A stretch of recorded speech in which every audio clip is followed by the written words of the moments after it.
안녕하세요. 풋볼 포레스트입니다. 분데스리가의 보루시아 도르트문트는 독일의 손꼽히는 B클럽으로 분류되고 있으며 이런 팀의 선수가 되는 것은 정말 어려운 일입니다. 그래서 오늘 해볼 이야기는 보루시아 도르트문트에 입단했던 대한민국 국적을 가진 한 선수에 대한 이야기인데요. 그는 누구일까요? 그의 이름은 박주호. 1987년생으로 포지션은 레프트백입니다. 서울특별시에서 태어난 박주호 선수는 남대문 중학교, 광운전자공업고등학교를 거쳐 2006년 숭실대학교에 입학하면서 본격적으로 커리어를 시작했습니다. 이미 고교 시절부터 주목받는 선수였던 박주호는 2006년 1월부터 U20 대표팀의 주전 레프트백 자리를 꿰찼고 2006 AFC U19 챔피언십에서 5경기 출전, 대한민국 대표팀의 대회 3위를 이끌어냈는데 이 대회 8강전 호주와의 경기에서는 하프라인에서 혼자 공을 드리블해 5명의 수비를 제치는 등 엄청난 재간을 보여주기도 했습니다. 2007 피파 U20 월드컵에도 출전해 조동현 감독의 기성용 포어리베로 기용이 돋보였던 352 포메이션에서 좌측 윙백을 맡아 대회 2경기에 출전하는 등 역시 좋은 활약을 펼쳤고 선수로서 그야말로 탄탄대로를 걷고 있던 박주호는 결국 2008년 5월 일본 J2 리그의 미토 홀리오크에 입단하게 되면서 프로 커리어를 시작하게 됩니다. 사실 워낙에 기본기가 좋았던 박주호였기에 수비형 미드필더 포지션과 좌측 윙 포지션 등 다양한 포지션을 원활하게 소화해냈고 프로 첫 시즌부터 24경기에 출전하는 성공적인 시즌을 보낸 끝에 2008년 J리그1을 우승한 강팀인 가시마 엔틀러스에 입단하게 됩니다. 그런데 2부 리그에서 올라온 무명 선수 박주호는 1부 리그 디펜딩 챔피언 팀에서도 주전 자리를 차지하는 데 성공했고 시즌 19경기 출전 0골 2도움, 가시마 엔틀러스는 다시 한번 리그 우승을 달성하게 됩니다. 하지만 후반기 들어 베테랑 수비수인 아라이바 토르에게 주전 자리를 어느 정도 내주는 등 입지가 갈수록 좁아졌던 박주호였고 결국 경기를 뛸 수 있는 환경을 찾기 위해 2010년 주빌로 이와타로 이적하게 됩니다. 그리고 이 시기에 허정무 감독의 부름을 받아 핀란드와의 경기에서 23세 2일의 나이로 A매치 데뷔전을 치르고 2010 동아시안컵에서는 전경기에 출전하는 등 역시 계속해서 엘리트 코스를 걷게 됩니다. 어쨌든 박주호는 2010 시즌 주빌로 이와타에서도 주전 자리를 차지하는 데 성공했고 시즌 23경기 출전 2골 0도움을 기록, 2011 시즌에는 11경기 출전 0골 3도움을 기록했는데 J리그에서 4시즌째 계속해서 꾸준한 활약을 펼치던 박주호는 결국 2011년 여름 스위스 슈퍼리그의 최고 명문팀인 FC 바젤에 입단하게 됩니다. 당시 FC 바젤은 확고한 주전 레프트백이었던 베랑 사파리가 안더레우트로 이적해 레프트백 포지션에 커다란 공백이 생긴 상태였기 때문에 박주호는 거의 무리 없이 주전 자리를 차지하는 데 성공했고 2011-2012 시즌 26경기 출전 0골 2도움을 기록합니다. 박주호는 2011-2012 시즌 UEFA 챔피언스 리그에서도 총 8경기 출전 0골 0도움, 평점 6.65를 기록했는데 올드 트래포드에서 맨체스터 유나이티드를 상대하고 알리안츠 아레나에서 바이에른 뮌헨을 상대하는 경기들은 정말 값진 경험이었습니다. 특히 맨체스터 유나이티드와의 경기에서는 대표팀 선배인 박지성과 맞대결을 펼쳤는데 이날 경기에서 북한 국적의 바젤의 후보 공격수인 박광용까지 출전하면서 챔피언스리그 경기에 박씨만 3명이나 있는 두 번 다시 못 볼 수도 있는 진풍경을 만들어냈습니다. 어쨌든 FC 바젤은 떠오르는 유망주 제르당 샤키리의 하드캐리로 맨체스터 유나이티드를 2대1로 격파했고 챔피언스리그에서 맨체스터 유나이티드를 탈락시키는 파란을 일으키게 됩니다. 게다가 16강 1차전에서도 박주호는 아렌 로벤을 완벽히 봉쇄하면서 바이에른 뮌헨에게 1대0 승리를 거두는 등 또 한 번의 이변을 연출해냈으나 2차전에서는 7대0으로 패배하면서 탈락하게 되죠. 어쨌든 FC 바젤은 스위스 슈퍼리그 우승을 차지하면서 박주호는 유럽으로 이적하자마자 트로피를 거머쥐었고 박주호의 활약에 만족한 FC 바젤은 2012년 여름 이적 시장에서 좌측 수비수를 영입하지 않게 되면서 박주호의 입지는 더욱 공고해집니다. 아무튼 박주호는 2012-2013 시즌에도 여전히 확고한 주전 자리를 차지했고 21경기 출전 1골 0도움을 기록했습니다. 유로파리그에서는 9경기 출전 0골 0도움, 평점 6.97을 기록하면서 역시 좋은 활약을 계속해서 이어갔고 FC 바젤은 유로파리그 4강에 오르는 기염을 토해냈습니다. 또한 스위스 슈퍼리그 우승을 다시 한번 해내면서 박주호는 그야말로 바젤에서 할 수 있는 모든 것을 다 이뤘고 결국 2013년 여름 분데스리가의 FSB 마인츠에 입단하게 되면서 한 단계 더 높은 리그로의 도약에 성공하게 됩니다. 당시 마인츠에는 사실상 전문 레프트백이 전무한 상황이었고 박주호는 그야말로 독보적인 닥주전 레프트백으로 자리 잡게 됩니다. 박주호의 백업은 본래 센터백인 후니오르 디아즈가 맡을 정도로 거의 경쟁이 없는 노예 모드로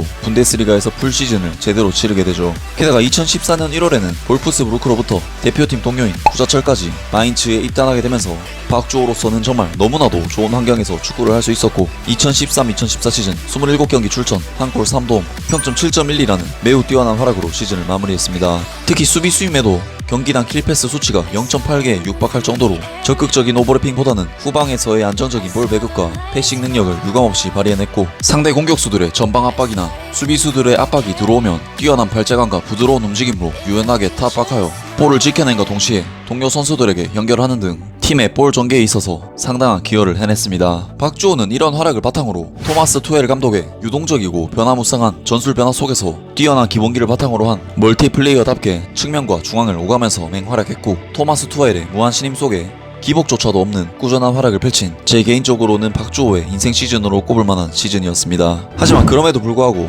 2014년 브라질 월드컵에서는 윤석영에게 밀리면서 단 한 경기도 출전하지 못하는 등 아쉽게 마무리하게 되죠. 사실 분데스리가에서 워낙에 좋았었던 박주호였기에 박주호를 기용하지 않은 홍명보 감독은 많은 비난을 받게 됩니다. 그래도 2014 인천 아시안게임 대표팀에는 와일드카드로 차출되는데 성공했고 이광종 감독은 벤치로 내리기엔 너무나도 아까운 카드인 김진수가 박주호의 동포지션에 있었기 때문에 박주호를 중앙 미드필더로 활용하면서 경기 조율을 맡겼는데 분데스리가에서도 상당한 패스 실력을 보여줬던 박주호에게 아시아 U23 레벨은 너무나도 손쉬웠고 자신의 역할을 그야말로 완벽히 소화해내면서 대회 6경기 출전 1골을 기록, 대표팀에 28년 만에 아시안게임 금메달을 캐리해냈습니다.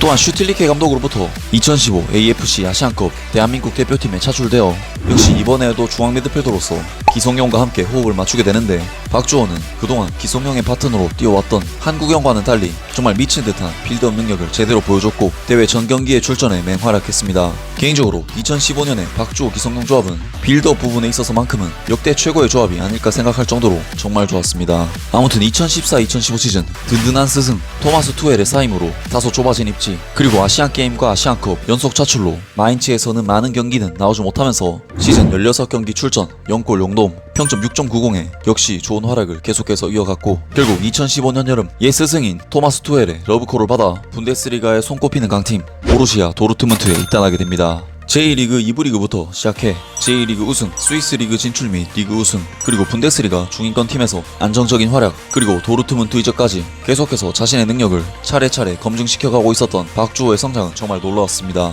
어쨌든 당시 도르트문트에는 분데스리가 탑급 레프트백인 마르첼 슈멜처가 버티고 있었고 박주호로서는 쉽지 않은 경쟁 상대이긴 했는데 박주호에게 긍정적인 부분은 일단 마르첼 슈멜처가 부상이 잦아 결장하는 경기가 많다는 점, 그리고 자신을 신임하는 감독 토마스 투헬의 존재, 마지막으로 미드필더 혹은 윙 포지션 등 다양한 포지션을 소화할 수 있는 박주호의 멀티성은 기본적으로 백업 선수라고 해도 많은 기회를 부여받을 수 있을 것이라는 기대를 가질 수 있는 근거로 충분했습니다. 하지만 현실은 녹록지 않았습니다. 박주호는 2015-2016 시즌 5경기 출전 0골 0도 평점 6.79에 그치면서 거의 경기를 소화하지 못했고 유로파리그에서는 크라스노다르와의 경기에서 1골 1도움을 기록하는 등 총 4경기 출전 1골 1도움 평점 7.49를 기록하면서 굉장히 좋은 활약을 펼쳤지만 2016-2017 시즌에는 2경기 출전 0골 0도움 평점 6.29를 기록, 경기 감각이 바닥나면서 폼까지 떨어져 국대에서도 굉장히 욕을 먹게 되는 최악의 상황으로 흘러가게 됩니다. 그리고 2017-2018 시즌에는 토마스 투헬 감독이 도르트문트에서 경질됨에 따라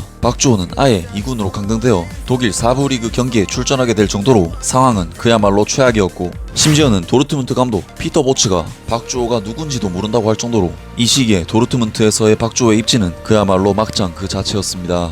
이미 도르트문트 합류 이후 대표팀과 상당히 멀어진 박주호였고 호펜하임에서 2016년을 그냥 날린 경쟁자 김진수는 전북 현대로 이적해 상당한 활약을 보여주면서 부활하고 있었기 때문에 이대로 가다간 2018 월드컵 출전도 장담할 수 없게 되었습니다. 결국 박주호는 2018년 1월 도르트문트와의 계약을 종료하고 울산 현대에 입단하게 되면서 국내 무대로 돌아오게 됩니다. 당시 울산에는 이명재라는 크로스 능력이 정말 국내 탑 클래스인 좌측 풀백 자원이 있었는데 아무튼 박주호는 이명재와의 공존을 위해 중앙 미드필더로 주로 활용되었고 박용우, 정재용 등 전문 중앙 미드필더들보다도 차원이 다른 패싱 클래스를 보여주면서 시즌 17경기에 출전했습니다. 하지만 2018 월드컵에서는 스웨덴전 햄스트링 부상을 당하게 되면서 한 경기 출전에 그치게 되죠. 2019 시즌에도 박주호 선수는 여전한 기량을 과시하면서 23경기 출전 0골 1도움을 기록했으며 2020 시즌에는 피로골절에 시달리면서 12경기 출전 0골 1도움을 기록. 사실상 프로 데뷔 이후 가장 어려운 시즌을 보내게 되면서 박주호 선수에게는 또다시 새로운 도전이 필요한 시점이 도달했습니다. 마침 울산현대에서 수원FC로 넘어가면서 많은 울산 출신 선수들을 영입하고 있었던 김도균 감독은 박주호 선수를 강력히 원했고 결국 2021 시즌 박주호 선수는 수원FC에 입단하게 되면서 국내 무대에서 또 다른 새로운 도전을 펼치게 됩니다. 그리고 수원으로 이적한 박주호 선수는 만 34세에 접어든 나이와 함께 사이드백보다는 중앙 미드필더와 수비형 미드필더로서 활동하기 시작했고 자신의 완전한 주 포지션은 아니긴 했지만 확실히 분데스리가와 국가대표팀에서 중앙 미드필더로서 활약한 선수답게 안정적인 볼 배급 능력을 보여주면서 약체팀 수원FC의 돌풍을 이끌어냈고 노장 선수임에도 불구하고 29경기 출전 총 2478분 출전이라는 자신의 프로 데뷔 이래 가장 많은 출전 시간을 소화해내면서 그야말로 제2의 전성기를 수원에서 보냈습니다.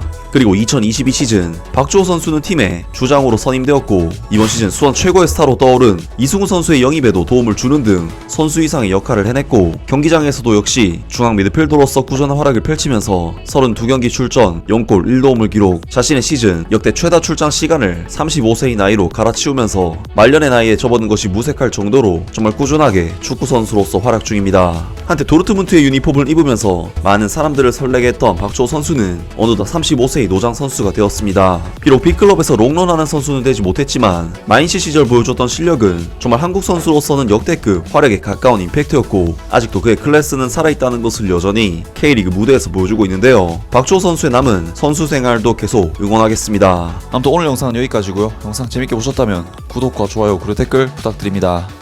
감사합니다.